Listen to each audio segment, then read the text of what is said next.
Welcome to the Psych Central Show, where each episode presents an in-depth look at issues from the field of psychology and mental health, with host Gabe Howard and co-host Vincent M. Wales. Hello, everyone, and welcome to this week's episode of the Psych Central Show podcast. My name is Gabe Howard, and with me, as always, is Vincent M. Wales, and we have a great guest this week. Her name is Stephanie Taylor, and Vincent, you want to tell us all about her? I'd be happy to. Stephanie Taylor has a master's in clinical mental health counseling, and she specializes in using animal-assisted therapy, including service dogs, emotional support animals, primarily for military families to overcome the struggles that are unique to the military lifestyle. Welcome to the show, Stephanie. Well, it's great to be here. It is our pleasure. Yes, it is. And I just want to say, I think you have a fantastic job.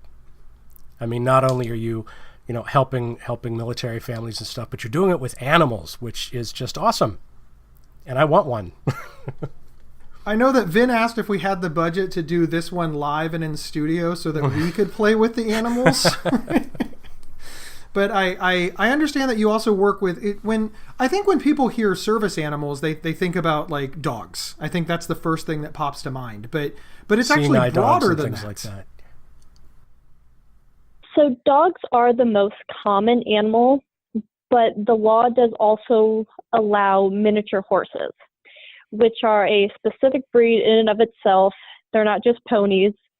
And so while they are not as commonly used, they are very good for mobility because they are more structurally designed, and because they also live longer than most dogs. They can live up into their 40s, and most dogs live until about 15 or 17. So they are becoming more popular, but they do take longer to train, and there are not as many trainers for them. So we are seeing more of them, but dogs are still more common. Very cool. What would you say is the typical animal that you work with? Can you kind of walk us through, because it's kind of a big thing to say, hey, I work with animals to help people overcome. Can you kind of explain that a little bit? Give us some background. So I usually work with dogs and horses. So I don't just do the service animals, but I also do animal-assisted therapy. And I've also used some chickens as well. It's not as common, but other farm animals can also be used in therapy. But for the most part, it is working with the dogs in the therapy session because they can be taken more places, or having clients out on a farm to work with horses, to do sessions out there. So it kind of just depends on what the client needs and if they're able to come out to the farm or if they have to come in to our office. So it kind of just varies depending on the client, but we're able to use quite a few different animals. So Stephanie, if you could break this down in terms that I can understand, what really is the difference as far as a consumer would go between a service dog and an emotional support animal, aside from which animals qualify? How do you know which one you need? So that is definitely the hardest thing that people have to figure out. I kind of equate them to different levels of care. So one person may need a just weekly individual therapy session, and that works for them. Other people may need more intensive care, such as intensive outpatient or an inpatient care. And so that's kind of how I look at the differences between an emotional support animal and a service dog. So an emotional support animal is more the weekly outpatient, lower level of care. They're the ones that can get by with just having the animal in their house and with flying, and they don't need as much intensive care. For the service dogs, that's where someone needs a higher level of care. So they may need the animal with them on a day-to-day basis, or when they know they're going to be in a lot of stressful situations. So the service animal is able to come with them on a daily basis to help them in action, basically. So they're able to calm them down if they're having a panic attack, alert them to moods, help prevent self-injury, just different things that may need a closer eye from the animal. We've heard a lot about emotional support animals in the news. You know, airlines are starting to crack down. It seems like everybody has one. There's just been a lot about emotional support animals in the news. And I have a dog. I love my dog. He's the center of my world. Some days my wife gets jealous of my relationship with my dog, but I don't consider my dog an emotional support animal, even though I am emotionally supported by him. I guess the question I'm trying to ask is, are emotional support animals just glorified pets, or do they actually have a function? And how is somebody from the outside looking in supposed to ascertain if somebody's just trying to bring their dog into a restaurant unnecessarily? So, in essence, an emotional support animal is a glorified pet, but what makes the difference is the handler. So the person that needs the animal needs that extra care from their animal, so they may need a reason to get out of bed.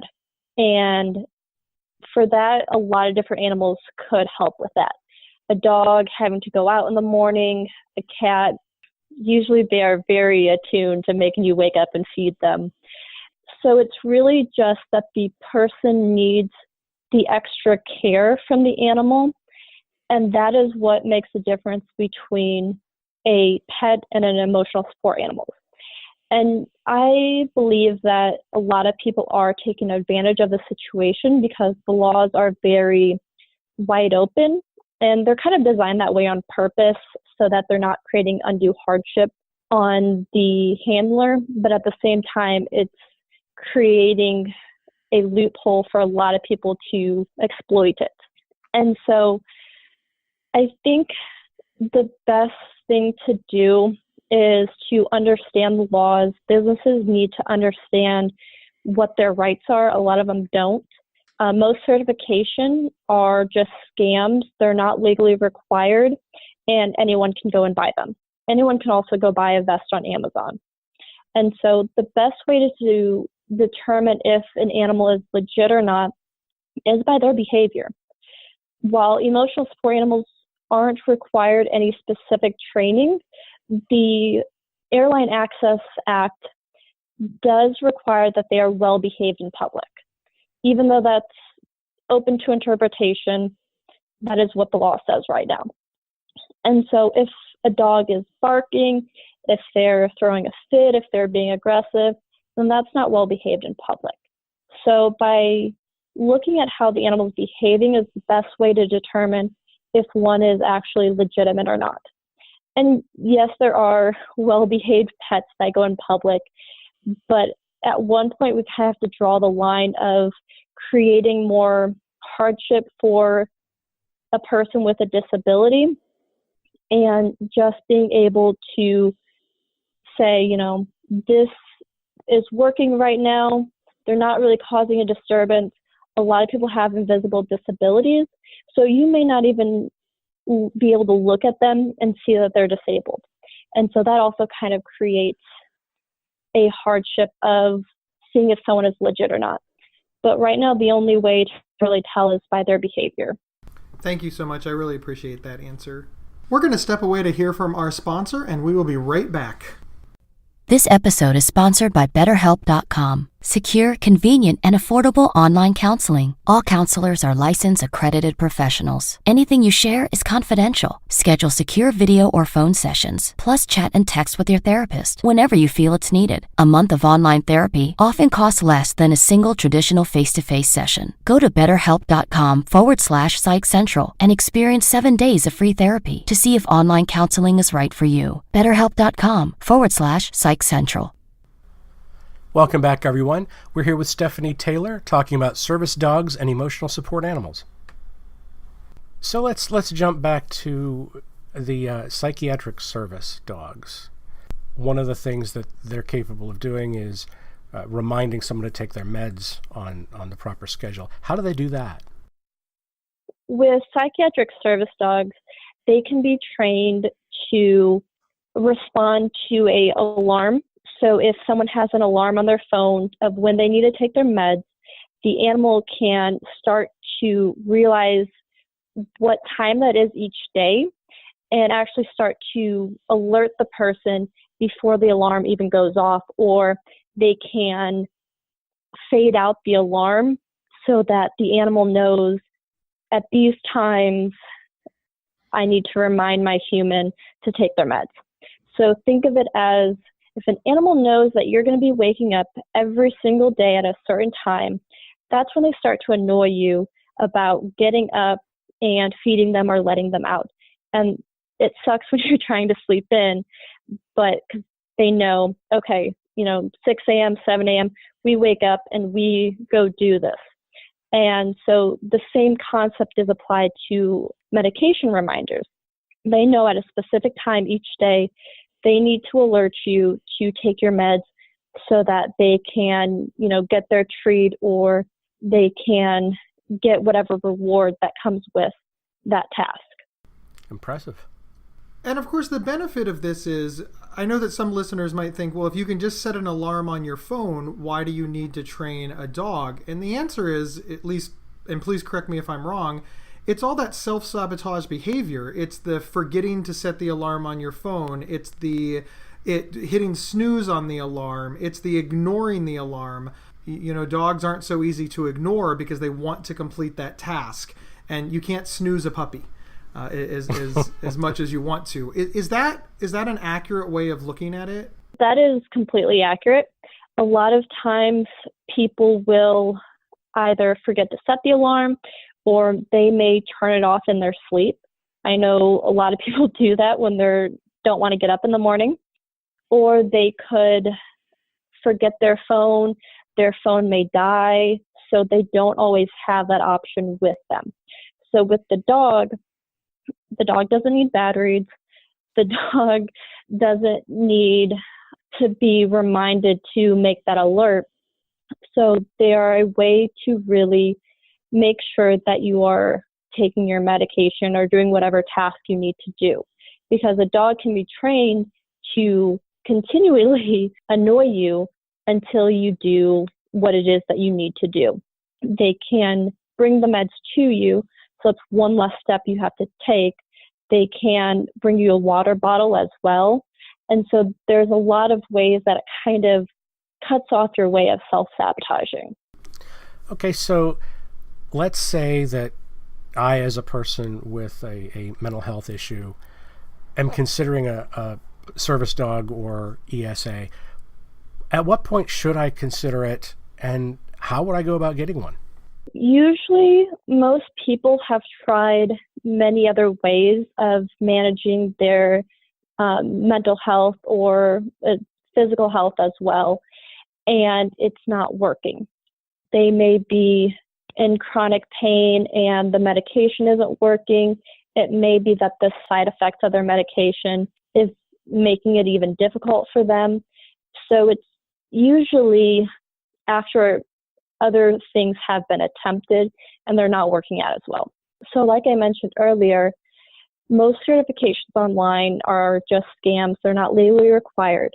So the best thing is to go to your doctor and have a conversation with them and have them write you a letter of recommendation, basically just saying, these are their symptoms and they would benefit from an animal. While that isn't required for public access, it is required for housing if you rent and for flying.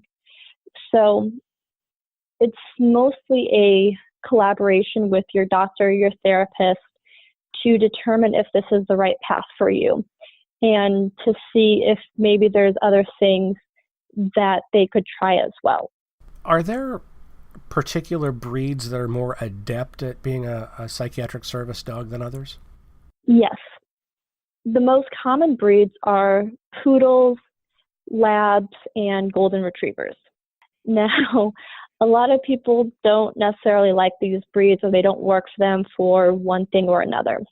Some breeds such as herding dogs, so German Shepherds, Australian Shepherds, those types of breeds can sometimes get possessive of their human.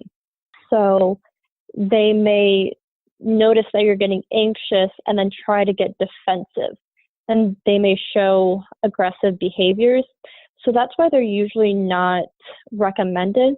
But there are a lot of these breeds that have worked out. They just require extra training and extra screening when you're looking for an animal. While that doesn't apply as much to the emotional support animal, it is looked at when you're looking at a psychiatric service dog. There is also some dogs that they may need the mental health, but then they also need a secondary function such as mobility. And then for those, you have to have a certain height and weight for the dog. So Great Danes are usually looked at when you're looking at those. Doodles are also becoming more popular. So a doodle is a cross between a poodle and another breed of dog. So like a golden doodle or a German Shepherd doodle is a German Shepherd and a poodle, but their temperament isn't as easily predictable as a purebred dog. So that's just something you may have to try out more dogs to get that will actually work for the psych work, because a lot of dogs will wash out or fail training because they don't have the right temperament for it, or they can't complete the tasks that are needed. And so that's why a lot of people go with those three main breeds, because they do have the most success rates for this type of work. That does make sense. Let's switch gears a little bit and talk about your work with military families. One of the things that you say is that you help military families overcome struggles that are unique to the military lifestyle. Can you give us some examples of that and talk about that for a little bit? Yeah, so the most common ones are PCSing, or their permanent change of station, which is basically moving every 2 to 3 years. There is a limited support system for them because they do move so often. They usually have to, find new friends. They're away from family. And there's also the deployment aspect. So spouses and children are separated for 6 months to a year and a half. So those are some of the unique aspects of military families. So one of the things that I do is do the equine assisted therapy, and I do the consulting for the service animals. So helping them get some resources, helping them build better coping skills, learning how to be more resilient, even though almost every military person hates that word because it's so overused, and being able to weather the challenges of military families and create a stronger bond within the family to be able to face these different challenges. Thank you for that. You have written a book. Can you please tell us about it? So I published the book Animals That Heal this past September, and I really wanted to be able to create a resource for people that were looking at service dogs or emotional support animals. What I found was that a lot of mental health professionals and a lot of people that were interested in the animals were getting a lot of bad information or weren't able to find accurate information. So I wrote this book as a way to put all of this information in one place. So I not only looked at the history of these animals, but how they can help, the research behind it, and we look over the different laws so they know what their rights actually are for these animals. And then I also wrote it in a way that gave the information to mental health professionals so that they can help guide their clients through this process if they're thinking of using these animals for one of their clients. Very good. That is very cool. And you also have a website at stephltaylor.com, is that correct? Yes. Stephanie, thank you so much for being here. Are there any final thoughts that you have for our audience about emotional support animals and service animals that our audience should know? These animals can be very helpful. And so if you feel that one of these animals would help you and you're getting kind of some pushback, don't give up and just keep trying. Even if you have to try some other options first before your doctor or your therapist would be willing to look at this option, just keep trying, and eventually, hopefully, it will actually work out for you. Excellent. Stephanie, thank you for being on the show, and thank you for what you do, because I think it's pretty awesome. Well, thanks for having me on. I really enjoyed this. It is very cool. And thank you, everyone, for tuning in. Remember, you can get 1 week of free, convenient, affordable, private online counseling anytime, anywhere by visiting betterhelp.com/psychcentral. We will see everybody next week. Thank you for listening to the Psych Central Show. Please rate, review, and subscribe on iTunes or wherever you found this podcast. We encourage you to share our show on social media and with friends and family. Previous episodes can be found at psychcentral.com/show. Psychcentral.com is the internet's oldest and largest independent mental health website. Psych Central is overseen by Dr. John Grohol, a mental health expert and one of the pioneering leaders in online mental health. Our host, Gabe Howard, is an award-winning writer and speaker who travels nationally. You can find more information on Gabe at gabehoward.com. Our co-host, Vincent M. Wales, is a trained suicide prevention crisis counselor and author of several award-winning speculative fiction novels. You can learn more about Vincent at vincentmwales.com. If you have feedback about the show, please email talkback@psychcentral.com.